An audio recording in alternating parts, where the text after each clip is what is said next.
comprends pas. Tu l'as pas acheté le film? Bah si. Et quand t'achètes un film, t'as un message du gouvernement contre le piratage. Et quand tu pirates un film? Bah... T'as pas de message. Oh. Bon, on regarde? Ouais, vas-y.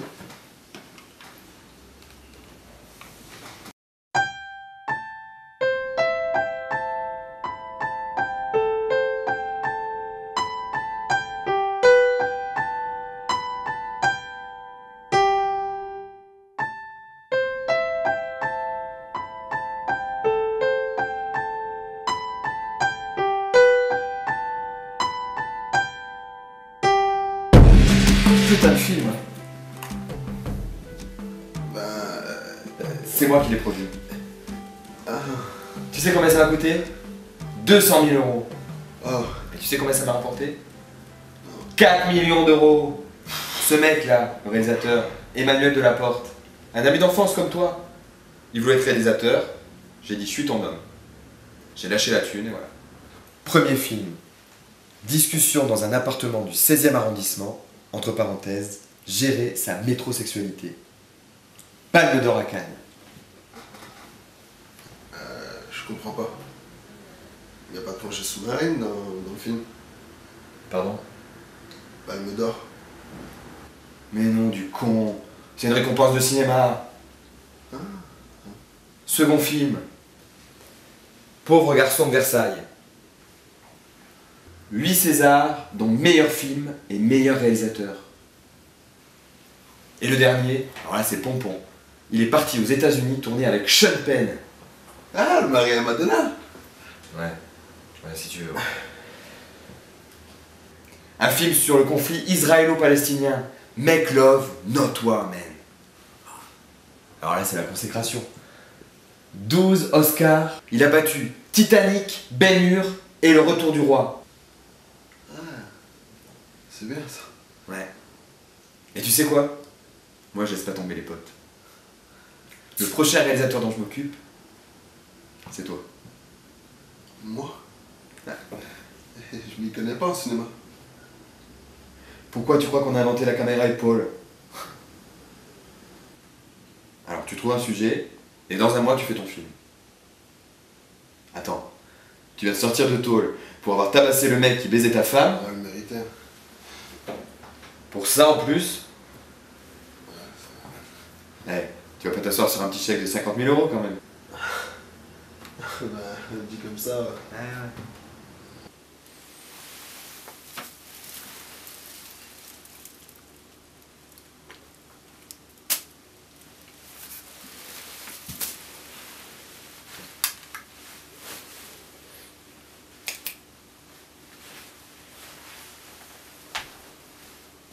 Ah Yuba, c'est Benoît, ça va mon pote?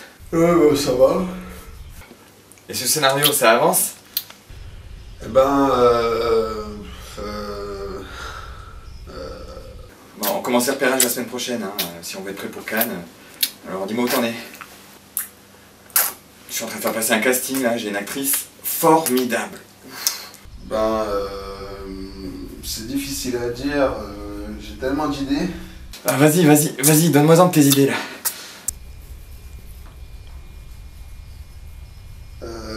La crise financière? Ah oui, super idée ça. Écoute, tu m'envoies un petit résumé là, je vais mettre un scénariste dessus, il va nous pondre ça en 2 heures chrono, ok? Allez, vas-y. Oui.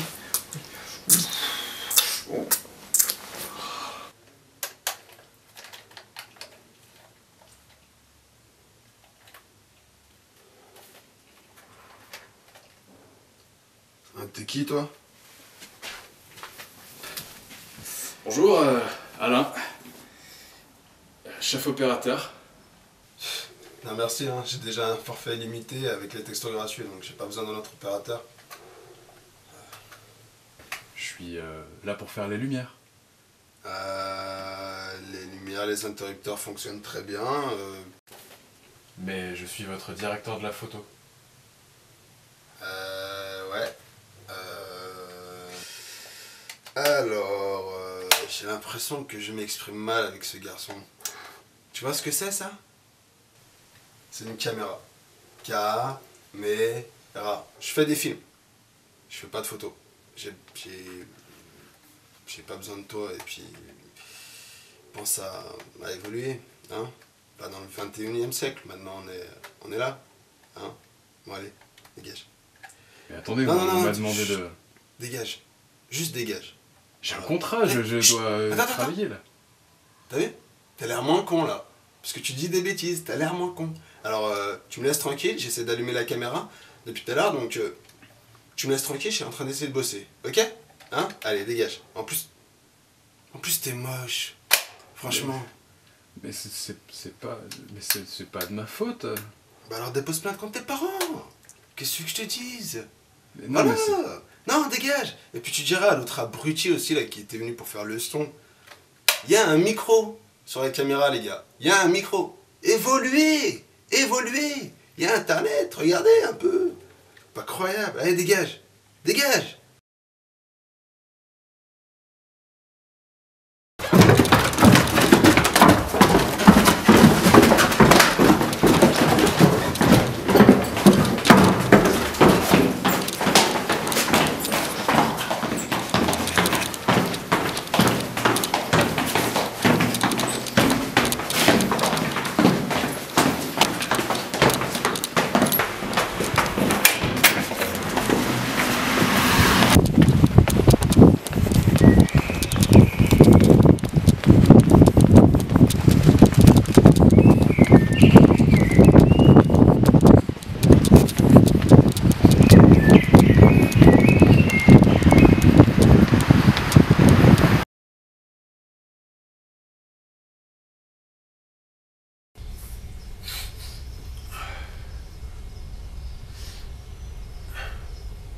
C'est bon, vous êtes prêts, on y va?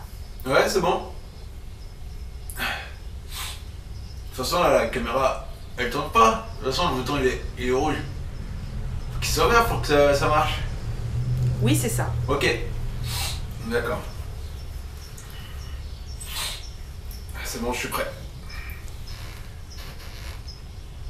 Allez, action. Yuba Bekarev, bonjour. Bonjour. Votre film vient de sortir et il est déjà plébiscité par toute la presse qui le qualifie de révolutionnaire, de chef-d'œuvre incontestable. On a même entendu dire que vous étiez le nouveau prodige du cinéma français. Que ressentez-vous par rapport à cela? Bah écoutez, je reste serein. Je ressens une véritable plénitude. Le tournage était extrêmement difficile, surtout du point de vue intellectuel.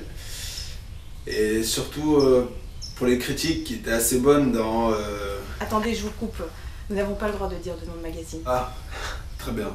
Vous disiez que votre film est intellectuel et en effet, c'est ce qui fait la force du cinéma français. En voyant votre film, je ne peux m'empêcher de penser à Godard, c'est évident, mais surtout à John Cassavetes, ainsi qu'au néo-réalisme italien. Oui. Développez, s'il vous plaît. J'ai pas d'appareil photo. Pardon? Développer, photo, développer, je plaisantais. Vous êtes pas très très intelligente, hein. C'est peut-être pour ça que moi je suis dans le cinéma et vous à la télé. Je comprends, c'est très drôle. Ça va mal. Ça va très mal. Mais de quoi est-ce que tu me parles? De quoi je te parle? Tu me demandes de quoi je te parle? Mais tu ne comprends donc jamais rien? Je te parle de la crise financière. Arrête, tu n'y peux rien, c'est parce que nous sommes dans une société capitaliste. Oh, laisse-moi. Laisse-moi. Il faut se battre. Il faut se battre contre cette société qui nous opprime. Et toi, tu es là et tu ne fais rien. Et toi tu crois que c'est de lire du Nietzsche chez toi en écoutant Radiohead que ça changera quelque chose? Laisse-moi, je vais mourir. Alors suicidons-nous.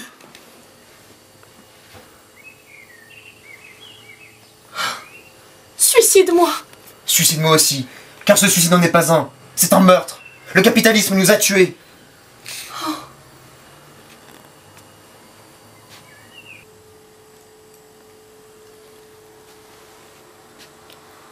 Dans la scène que nous venons de voir, ce qui choque clairement, c'est le réalisme incroyable de votre écriture. Jamais la réalité n'a été aussi palpable. En cela, est-ce une réponse aux nouvelles technologies américaines, telles que la performance capture? Cherchez-vous par ce biais à démontrer que notre réalité est morne et ennuyeuse et que le cinéma se doit de la reconstruire? Vous m'enlevez les mots de la langue. Oui, je cherche à réaliser les films les plus réalistes possibles pour que les gens se rendent compte des choses graves, comme par exemple la crise financière. C'est pas bien. Et je fais ces films pour les gens qui n'ont pas autant d'argent que vous et moi. Vous savez là, comment on appelle ça là, ceux qui profitent des subventions là, de l'État, là, ceux qui grappillent, là, ceux qui sont toujours en train de prendre là. Comment on appelle ça là, les gens là qui sont toujours en train de se plaindre, jamais contents. Là, les pauvres, oui, qui se rendent compte que la crise financière, c'est vraiment pas bien. Vous pouvez enlever ça au montage, c'est possible. C'est magnifique ce que vous dites. Auriez-vous un mot à adresser à tous ces cinéastes américains qui disent que votre film est une négation totale de la grammaire cinématographique? Qui dit ça? J'ai une liste, car dans le cadre de notre émission La Grande France contre le reste du monde, nous sommes allés leur montrer votre film. Il s'agit de Peter Jackson, Sam Raimi, Guillermo del Toro, Steven Spielberg, James Cameron, David Fincher, les frères Cohen, Paul Thomas Anderson. Ridicule. Quand on voit les films de merde qu'ils font, c'est normal qu'ils soient énervés. Non, ils sont jaloux. C'est tout. Et ce qu'ils disent, c'est pour se cacher derrière leur technique, leur esthétique, pour faire des films tous aussi creux les uns que les autres. Non, les Américains, s'ils n'aiment pas les films français, c'est tout simplement parce qu'ils sont dépassés. Non, ils sont jaloux. Ils sont jaloux parce que nous sommes des artistes et pas eux. Plein de bordel de merde. Tu m'as broyé les couilles et tu les as fait bouffer comme si c'était une chatte de pucelle. Mais qu'est-ce que t'as merdé comme ça? C'est quoi cette interview là? T'es payé 50 000 € par film et t'es même pas foutu d'apprendre l'histoire du cinéma. Reste cool, mec. C'est passé à trappe. J'ai réussi à passer pour un intello, sans problème. J'ai même glorifié la France. Tu recommences plus ça, hein, parce que moi je te transforme en vendeur de miche kebab. Ouais. Pas de propos racistes avec moi, ok? Ouais. T'as du bol, parce que le fait que tu sois arabe nous fait gagner vachement de points auprès de la critique. Ouais, on a déjà 15 nominations au César. Tout le monde dit qu'on va tout rafler. On va les enculer! Ok, alors tu sais quoi? Je vais profiter de ma soudaine notoriété pour faire ce que j'ai toujours rêvé de faire. Ah ouais? Et quoi? Te faire enlever des codes pour pouvoir t'auto-sucer? Mais non. Te taper des filles mineures? Tout de suite. Parce que maintenant que t'es réalisateur, tu sais, tu peux le faire. Hein. T'es au-dessus des lois. Personne pourra t'en empêcher. Mais non. Faire de la musique.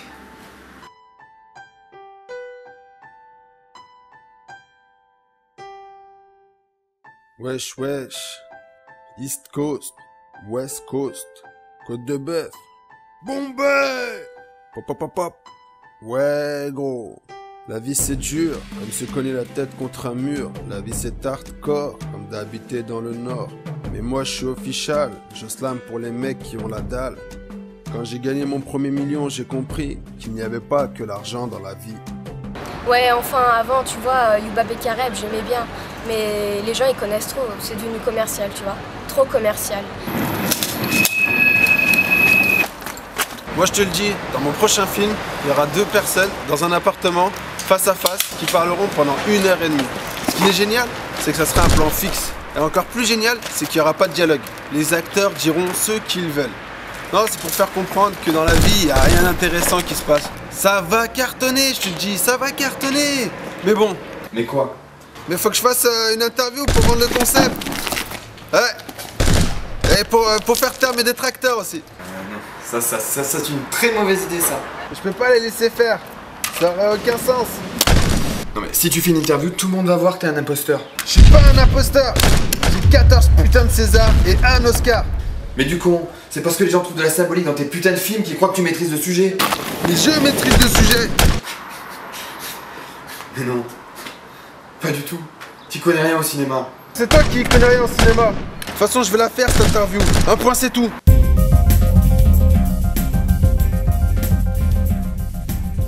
En exclusivité pour notre chaîne, l'interview du prodige du cinéma français, Youba Bekareb. Youba, bonsoir.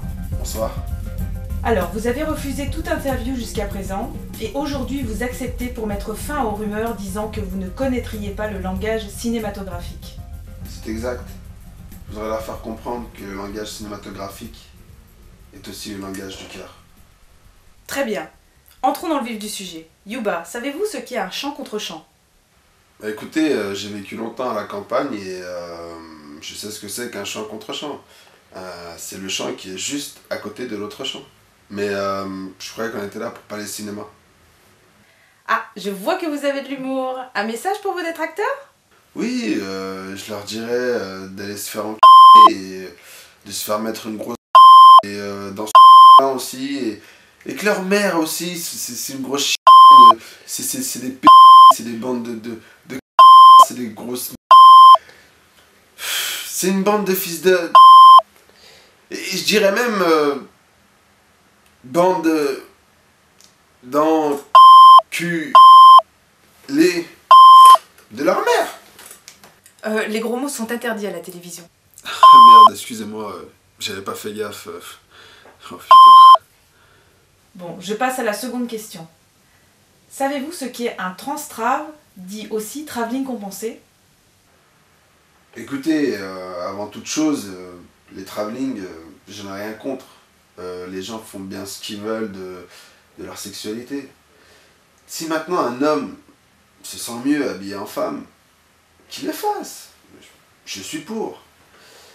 Vous savez, les travelling qu'on pensait, enfin, que vous pensiez... Je pense que les gens auraient tendance à croire qu'il s'agit de travelo ou de travelling, qui seraient aussi des transsexuels. Je pense qu'il y a un piège dans tout ça, qui manque quelque chose. Je ne suis pas sûr de la différence profonde qu'il y a entre les deux, mais ce dont je suis sûr, c'est qu'il est impossible d'être les deux à la fois. Maintenant, ce que je pense pouvoir vous dire, c'est qu'un transtrave n'est rien d'autre qu'un travesti, qui rentrerait en transe, probablement, je pense, enfin, suite à une incantation ou autre chose dans ce genre, enfin, un truc bizarre, vous voyez ce que je veux dire, c'est... Ah, eh bien, ce n'est pas vraiment cela. Écoutez, je perds mon temps dans cette émission. Vous étiez censé me poser des questions sur le cinéma, pas sur le bois de Boulogne. Mais justement, ma troisième question portait sur la nouvelle vague. Du surf? Mais vous vous foutez de ma gueule? Sur les différents types de lentilles, alors? De la cuisine? Vous êtes sérieuse? Bah allez, c'est bon, allez, je me parle. Attendez, les différents types de pellicules, alors?